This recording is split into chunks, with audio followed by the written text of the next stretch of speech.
আজকে আমরা পড়ব ট্রান্সপোর্ট বা পরিবহন। তাহলে পরিবহন মানে আমরা কি জানি? পরিবহন মানে হচ্ছে কোনো একটা বস্তু বা কোনো একটা পদার্থে তার এক স্থান থেকে অন্য স্থানে স্থানান্তরিত হওয়া।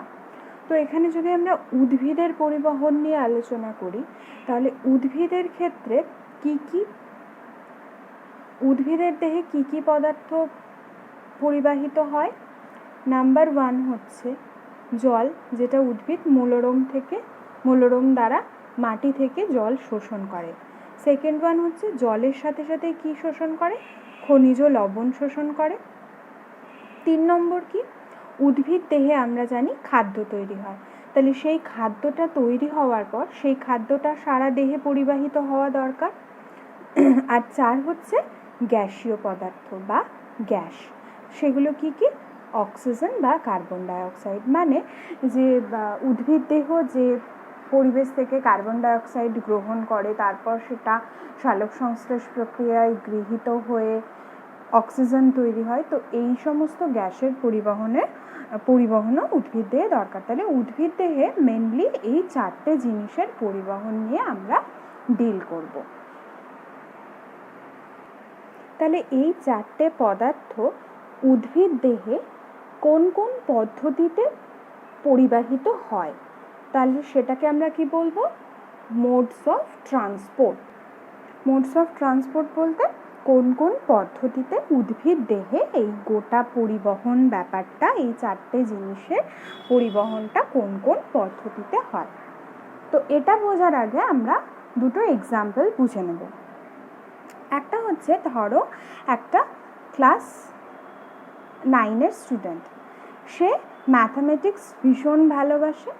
সে যখনই পড়ে অঙ্কই শুধু করতে থাকে, নিজের ইচ্ছার দ্বারা অঙ্কই করে সবসময়। আর একদিকে ইতিহাস সে একদম পছন্দ করে না, ইতিহাস পড়তে একদম ভালো লাগে না, কখনোই ইতিহাসটা পড়ে না। এবার যখন একটা পরীক্ষা হলো, তখন সে অঙ্কে হয়তো পেল 98 আর ইতিহাসে পেল 40। তার মানে কি একটা মার্কসের একটা হিউজ ডিফারেন্স তৈরি হলো। এবার যখন ইতিহাসে 40 পেল, তখন বাড়িতে বাবা মা বা টিচাররা তাকে খুব বকাঝকা করলো। তখন কি হলো? সে ইতিহাসটা অনেক বেশি বেশি করে পড়লো এবং কি বিভিন্ন আরও এটা ওটা অনেক রেফারেন্স বই দেখে পড়ে অনেক শক্তি দিয়ে পড়লো আর কি, অনেক মনোযোগ দিয়ে পড়লো। তারপর আবার যখন নেক্সট পরীক্ষা হলো, তখন হয়তো সে অঙ্কে পেল 98 আর ইতিহাসেও পেল 90। তার মানে কি একটা মোটামুটি ব্যালেন্স কন্ডিশনে এলো। তার মানে কি ইতিহাসের জন্য সে কি করলো? বাবা মা বা টিচার্সরা তাকে চাপ দিল, অর্থাৎ বাইরে থেকে শক্তি প্রয়োগ করলো। আর কি সে বিভিন্ন রেফারেন্স বুকস থেকে নোটস রেডি করে পড়লো, মানে কি সে বিভিন্ন বাহকের দ্বারা প্রসেসটা কন্টিনিউ করলো। তো এটা একটা এক্সাম্পল দেখলাম। আর একটা এক্সাম্পল যদি ধরে নিই, যে আমি একটা বিল্ডিংয়ের 5 তলায় উঠবো। তো একদিকে আমার সিঁড়ি আছে আর একদিকে লিফট আছে। তো আমি যদি সিঁড়ি দিয়ে উঠি, তাহলে আমার কোনো বাইরের কোনো শক্তির দরকার নেই, আমি নিজেই স্বাবলম্বীভাবে উঠতে পারবো নিজের গতিশক্তির দ্বারা, আমার নিজের শক্তির দ্বারা। এবার আমি যদি লিফটে উঠি, তাহলে লিফটে উঠলে আমাকে কি করতে হবে? ইলেকট্রিসিটি চালু করতে হবে। তার মানে কি বাহ্যিক একটা শক্তির দরকার হবে। আর হচ্ছে লিফটের জন্য, যে লিফটে যাওয়ার সময় আমরা যে রুমের মতো যেটার মধ্যে ঢুকি, তো সেটাকে আমরা যদি বাহক ধরে নিই, তার মানে একটা হচ্ছে বাহ্যিক শক্তি লাগলো আর হচ্ছে একটা বাহক লাগলো। তো এই দুটোর দ্বারা আমরা লিফটের সাহায্যে 1 তলা থেকে 5 তলায় গেলাম। তাহলে একদিকে আমি পেলাম কি, যে আমার কারোর কোনো হেল্প লাগলো না, বাহ্যিক কোনো শক্তি লাগলো না, আমি এক স্থান থেকে আর এক স্থানে গেলাম। আর একটা ক্ষেত্রে দেখলাম যে বাহ্যিক শক্তি লাগলো এবং বাহকের প্রয়োজন হলো, দিয়ে তারপর আমি এক জায়গা থেকে আর এক জায়গায় গেলাম। অর্থাৎ লিফটের ক্ষেত্রে যদি আমরা দেখি, সেই এক্সাম্পলটার ক্ষেত্রে, যে সিঁড়ি দিয়ে যখন আমরা উঠলাম, তখন আমাদের কোনো বাহ্যিক কোনো শক্তির দরকার হলো না বা কোনো বাহকেরও দরকার হলো না। আর যখন আমরা লিফটে দিয়ে উঠলাম তখন আমাদের ইলেকট্রিসিটি বাহ্যিক শক্তি কাজে লাগলো, আর হচ্ছে বাহক মানে লিফটের যে বডিটা সেটা আমরা বাহক। তো এইভাবে আমরা দুটো পদ্ধতিতে উঠলাম। ঠিক সেরকমভাবেও ট্রান্সপোর্টকে আমরা দুটো ভাগে ভাগ করি। তাহলে যেখানে আমার কোনো বাহ্যিক শক্তির দরকার পড়বে না, কোনো বাহকের দরকার পড়বে না, তাকে আমরা কি বলবো? তাকে আমরা বলবো হচ্ছে নিষ্ক্রিয় পরিবহন। অপরদিকে যেখানে আমার কি বাহ্যিক শক্তিও লাগলো আবার বাহকেরও দরকার হলো, সেটাকে আমরা বলবো হচ্ছে সক্রিয় পরিবহন। তাহলে পরিবহনটা দুটো পদ্ধতিতে হতে পারে, একটা হচ্ছে নিষ্ক্রিয় পরিবহন বা প্যাসিভ ট্রান্সপোর্ট, আর একটা হচ্ছে সক্রিয় পরিবহন বা অ্যাক্টিভ ট্রান্সপোর্ট। তার মানে আমরা বুঝতে পারছি যে নিষ্ক্রিয় পরিবহন ব্যাপারটা অনেকটা বেশি ইজি বা কম জটিল, তুলনামূলকভাবে সক্রিয় পরিবহনটা অনেকটা বেশি জটিল পদ্ধতি। তাহলে এবার নিষ্ক্রিয় পরিবহনটা নিয়ে আমরা ফার্স্টে আলোচনা করব। তো এবার যদি আমরা বলি যে এই যে পরিবহনটা হচ্ছে মানে এক জায়গা থেকে আরেক জায়গায় যাচ্ছে, তো সেটা কেন যাচ্ছে, কিসের দরকার পড়ছে সেই জন্য যাচ্ছে।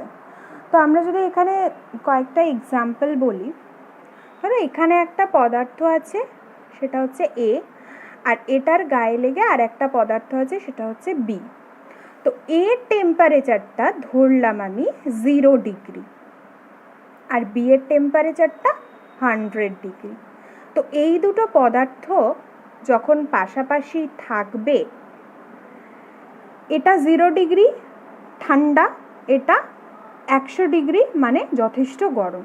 তাহলে কিছুক্ষণ পরে আমরা কি দেখব? আমরা যে দুটোর একজন খুবই বেশি গরম, একজন খুবই কম গরম, আর একজন হচ্ছে গরম। তো কিছুক্ষণ পরে আমরা দেখব যে দুজনের টেম্পারেচারই কিন্তু 50-50 হয়ে গেছে, তাই তো দেখব। কারণ হচ্ছে একে তাপ দিয়ে দেবে আর এ কি করবে, এর থেকে তাপ নেবে, দিয়ে দুজনে একটা ব্যালেন্স কন্ডিশনে আসবে। তারপরে আমরা কি দেখব যে কিছু সময় পরে দুজনের টেম্পারেচার হয়ে গেছে 50-50। ওকে, আর একটা আমি যদি বলি যে এখানে ধরো আমি একটা ইউ শেপড নল নিয়েছি। ওকে, ইউ শেপড নল নিয়েছি। তো ইউ শেপড নলের এই মাঝখানে একটা অবস্ট্রাকশন দিয়েছি, মানে এদিক থেকে এদিকে যেতে পারবে না। তো এখানে একটা লিকুইড বা তরল রেখেছি যেটা এত দূর অবধি উঠে আছে, আর এইদিকে আর একটা লিকুইড রেখেছি যেটা এইটুকু অবধি উঠে আছে। এখান দিয়ে ঢেলেছি, এখান থেকে এটুকু আছে, তার মানে এ এতটা উঁচুতে আছে, এ নিচুতে আছে। এখন যদি আমি এটা তুলে দিই, এই বাধাটা যদি আমি তুলে দিই, তাহলে আমরা কি বলবো?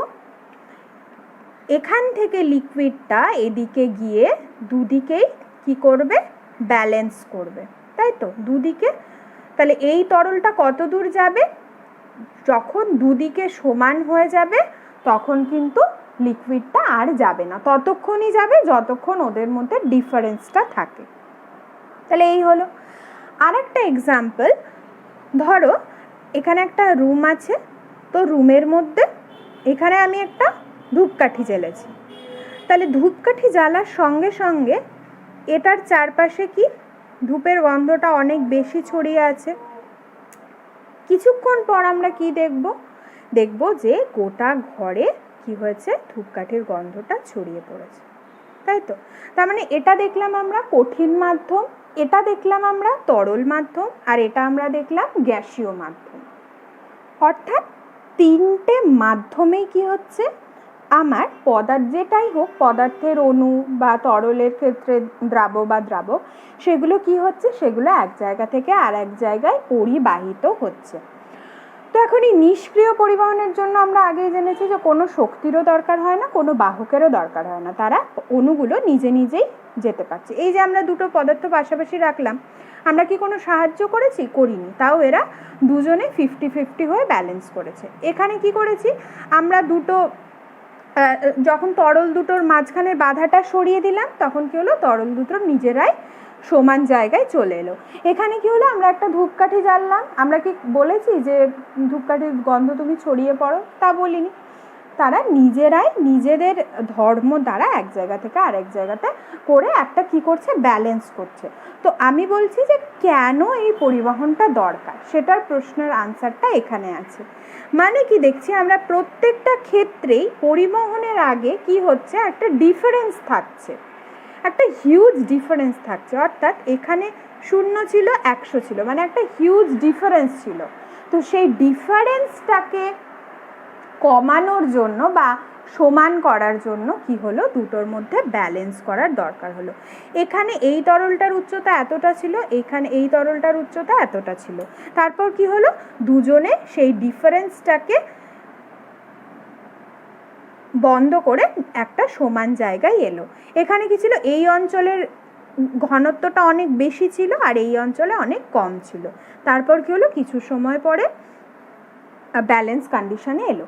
তার মানে পরিবহন এই জন্যই দরকার যে কম ঘনত্ব আর বেশি ঘনত্ব, অর্থাৎ দুটো ঘনত্বের যে পার্থক্য, সেই পার্থক্যটাকে একটা সমতাযুক্ত স্থানে আনার জন্যই আমার দরকার হচ্ছে এই পরিবহনের। অর্থাৎ উদ্ভিদ যখন মূলের দ্বারা জলটা শোষণ করে, অর্থাৎ মূলের অঞ্চলে কি থাকে, জলের পরিমাণটা বা ঘনত্বটা অনেকটা বেশি থাকে।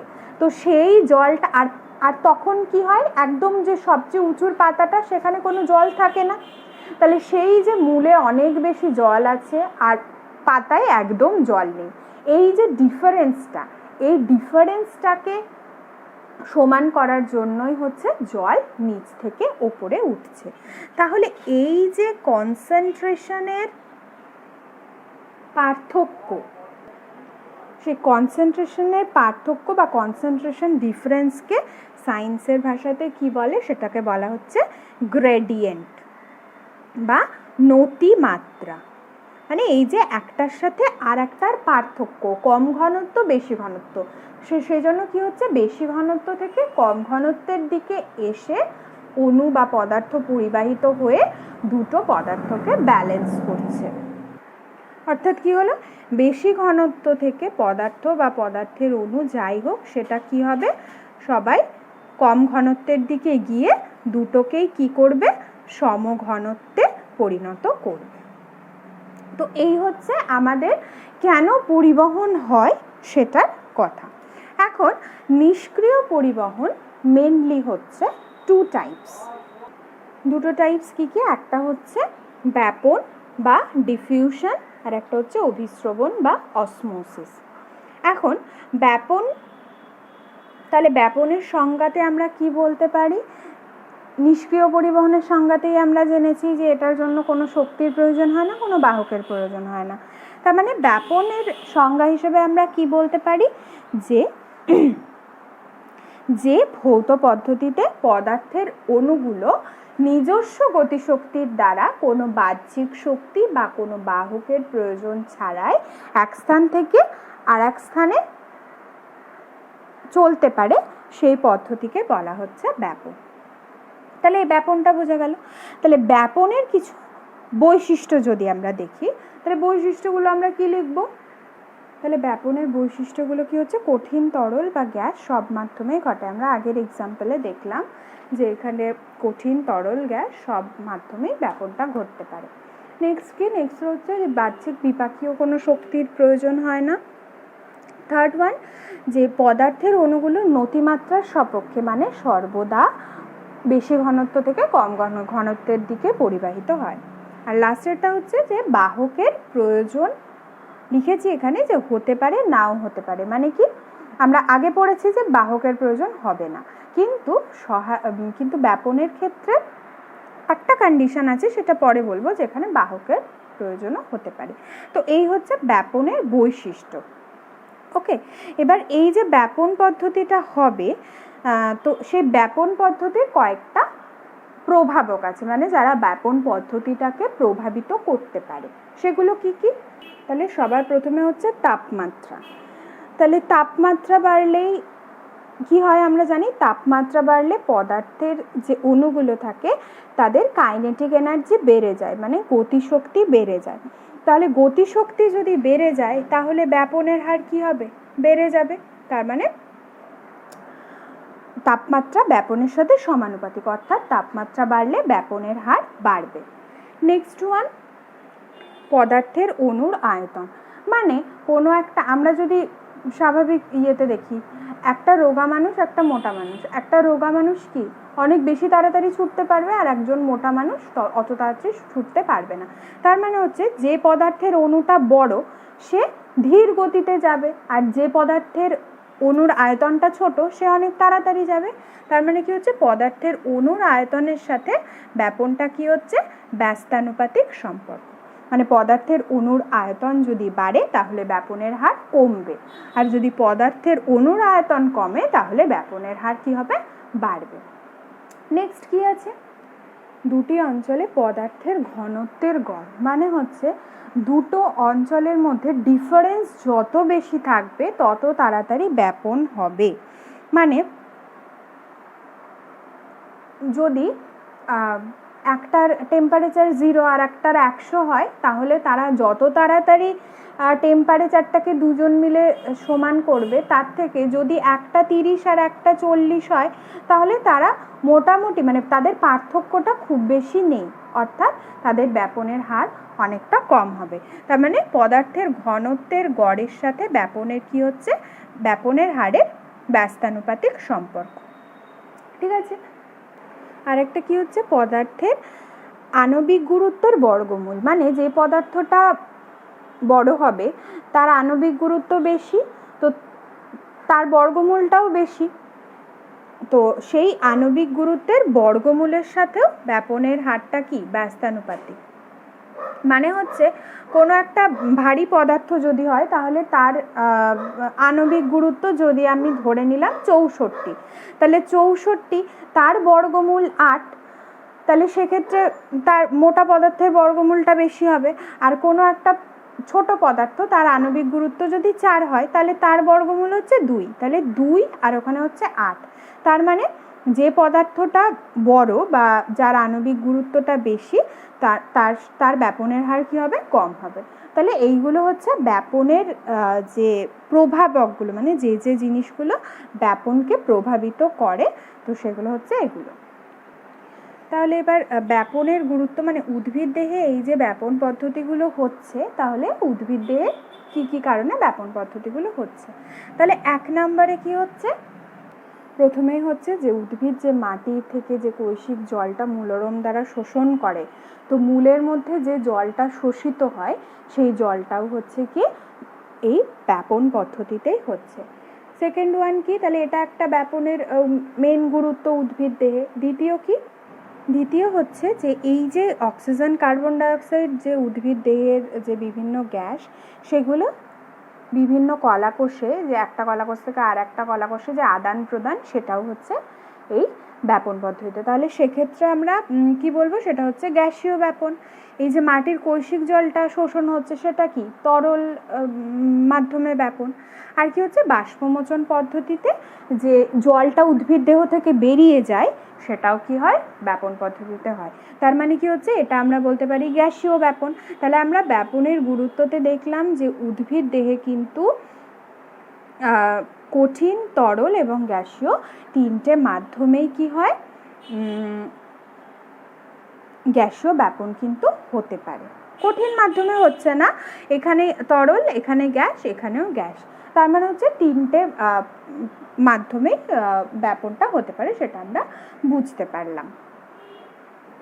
এবার আমরা এই ব্যাপনেরই আর একটা স্পেশাল কেস দেখব, যেটার নাম হচ্ছে সহায়ক ব্যাপন বা ফেসিলিটেটেড ডিফিউশন, সহায়ক ব্যাপন। তো এক্ষেত্রে ব্যাপনের ক্ষেত্রে আমরা প্রথম থেকে কি বলে আসছি, যে বাহ্যিক কোনো শক্তির প্রয়োজন হবে না, কোনো বাহকের প্রয়োজন হবে না। কিন্তু কিছু কিছু স্পেশাল কেস থাকে, সেখানে কি হয়, কোনো শক্তির দরকার পড়বে না, কিন্তু একটা বাহকের দরকার পড়ে। তো বাহকের সাহায্যে যে ব্যাপনটা হয় তাকে আমরা কি বলবো, এই সহায়ক ব্যাপন বলবো। বাহকের সহায়তায় হচ্ছে, তাই জন্য এটার নাম হচ্ছে সহায়ক ব্যাপন। তাহলে বাহকের সাহায্য লাগলে আমরা এটাকে সক্রিয় পরিবহন বলছি না কেন? কারণ এটাতে কিন্তু কোনো বিপাকীয় শক্তির বা বাহ্যিক কোনো শক্তির প্রয়োজন হচ্ছে না, অর্থাৎ আমরা এটার নাম দিয়েছি সহায়ক ব্যাপন, মানে বাহকের সহায়তায় কোনো শক্তির সাহায্য ছাড়া যেহেতু পদ্ধতিটা ঘটছে, তাই এর নাম হয়ে গেছে কি সহায়ক ব্যাপন বা ফেসিলিটেটেড ডিফিউশন। তো এটার প্রক্রিয়াটা কীরকম ভাবে হয় সেটা আমরা একটু দেখে নেব। তাহলে এই স্ট্রাকচারটাই যদি আমরা দেখি, তাহলে এই স্ট্রাকচারটা আমরা কি জানলাম? এই যে স্ট্রাকচারটা আমাদের চেনা, এটা হচ্ছে লিপিড বাইলেয়ার, মানে হচ্ছে কোষ পর্দা, তাই তো? লিপিডের দুটো স্তর। এখন তাহলে এটা যদি কোষ পর্দা হয়, তাহলে এটা একটা কোষ, তাহলে আমরা এই অঞ্চলটাকে কি ধরে নিতে পারি? যে বহিস্থ অঞ্চল, কোষের বাইরের অঞ্চল। আর এটাকে আমরা কি ধরে নিতে পারি? কোষের অন্তঃস্থ অঞ্চল। মাঝখানে কোষ পর্দা। আর এগুলো কি? এগুলোই হচ্ছে সেই বাহকগুলো, যেগুলোকে আমরা বলি কি, সেগুলোর নাম আমরা দিলাম হচ্ছে বাহক প্রোটিন। তাহলে বোঝা গেল, আমরা যখন কোষ পর্দার স্ট্রাকচার পড়েছিলাম তখন আমরা কিন্তু পড়েছিলাম যে লিপিড বাইলেয়ারের মধ্যে বিভিন্ন যে প্রোটিনগুলো, সেই প্রোটিনগুলো মোজাইকের মতো ভাবে ছড়িয়ে ছিটিয়ে থাকে। তাহলে এটা হচ্ছে লিপিড বাইলেয়ার, এটা হচ্ছে কোষ পর্দা, তার এটা হচ্ছে আউটার পার্ট, এটা হচ্ছে কোষের ইনার পার্ট। আর কি এইগুলো হচ্ছে প্রোটিন, যেগুলোকে আমরা নাম দিলাম সহায়ক প্রোটিন বা বাহক প্রোটিন। এখন এবার ব্যাপন হবে, তার মানে হচ্ছে কিছু পদার্থ থাকবে। এবার আমরা ধরে নিলাম এই কোষের বাইরে কিছু পদার্থ ছড়িয়ে ছিটিয়ে আছে, তো সেই ছড়িয়ে ছিটিয়ে পদার্থগুলোকে এবার আমাকে কি করতে হবে? কোষের ভেতরে আসতে হবে। এখন এই পদ্ধতিতে কি হয়? এই যে কোষের বাইরে ছড়িয়ে ছিটিয়ে পদার্থগুলো থাকে, সেই পদার্থগুলো এই বাহক প্রোটিনের গায়ে আসে। ওকে, তাহলে বাহক প্রোটিনের এই যে অ্যাকসেপ্টার পার্ট থাকে, সেই অ্যাকসেপ্টার পার্টে এসে পদার্থগুলো বাইন্ড করে। ওকে, এরপরে কি হয়? যখনই এই পদার্থগুলো এই বাহক প্রোটিনে যুক্ত হয় বা বাইন্ড করে, ঠিক তার সাথে সাথে কি হয়? এই বাহক প্রোটিনের স্ট্রাকচারগুলো, কনফরমেশনটা পুরো চেঞ্জ হয়ে যায়। মানে এই দিকে এই ফাঁকা অংশটা ছিল, যেখানে বহিস্থ অঞ্চল থেকে পদার্থগুলো, স্ট্রাকচারগুলো পুরো উল্টে যায়, কনফরমেশন চেঞ্জ হয়। কনফরমেশন চেঞ্জ হওয়ার ফলে কি, এই দিকে বন্ধ দিকটা এদিকে খোলা, তার মানে এখান থেকে যে পদার্থটা নিল সেটা এদিকে এসে কোষের অন্তঃস্থ দিকে কি করে? এই পদার্থটা তখন চলে আসে। এরকমভাবে অনেক পদার্থ চলে আসলো। তার মানে এই যে এটা হলো এই বাহক প্রোটিনের কনফরমেশন চেঞ্জের দ্বারা কি হলো? বাইরে থেকে ভেতরে বা ভেতর থেকে বাইরেও পদার্থের আদান প্রদান হচ্ছে।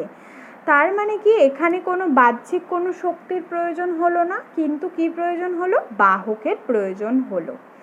সেই জন্য এই স্পেশাল কেসটার নাম হচ্ছে ফ্যাসিলিটেটেড ডিফিউশন অর সহায়ক ব্যাপন। কোষ পর্দার মধ্যে আরেকবার বলে নিই, কোষ পর্দার মধ্যে এরকম কিছু বাহক প্রোটিন থাকে। সেই বাহক প্রোটিনগুলো কোষের বাইরের থেকে যে বিভিন্ন পদার্থগুলো থাকে, সেই পদার্থগুলো তাদের স্ট্রাকচারের মাধ্যমে কি করে? পদার্থগুলোকে বাইন্ড করে। যেই পদার্থগুলো বাইন্ড হয়ে যায় তখন তারা কনফরমেশন চেঞ্জ করে। কনফরমেশন চেঞ্জ করে কি করে? বাইরের পদার্থকে ভেতরের দিকে নিয়ে চলে আসে। আবার যেই এই পদার্থটা ভেতরের দিকে দেওয়া হয়ে গেল, তখন কি হবে? আবার কনফরমেশন চেঞ্জ করে এই স্ট্রাকচারে ফিরে আসবে, আবার বাইরে থেকে ভেতরে পদার্থ এরকমভাবে আদান প্রদান হতে থাকবে। তো এই পদ্ধতিতে তাহলে কি হলো, ব্যাপনী স্পেশাল কেস অফ ডিফিউশন, যেখানে কোনো বিপাকীয় শক্তির প্রয়োজন হচ্ছে না, শুধুমাত্র বাহকের প্রয়োজন হচ্ছে, সেটাকে আমরা বলবো হচ্ছে সহায়ক ব্যাপন। তাহলে এই হয়ে গেল গোটা ব্যাপনটা।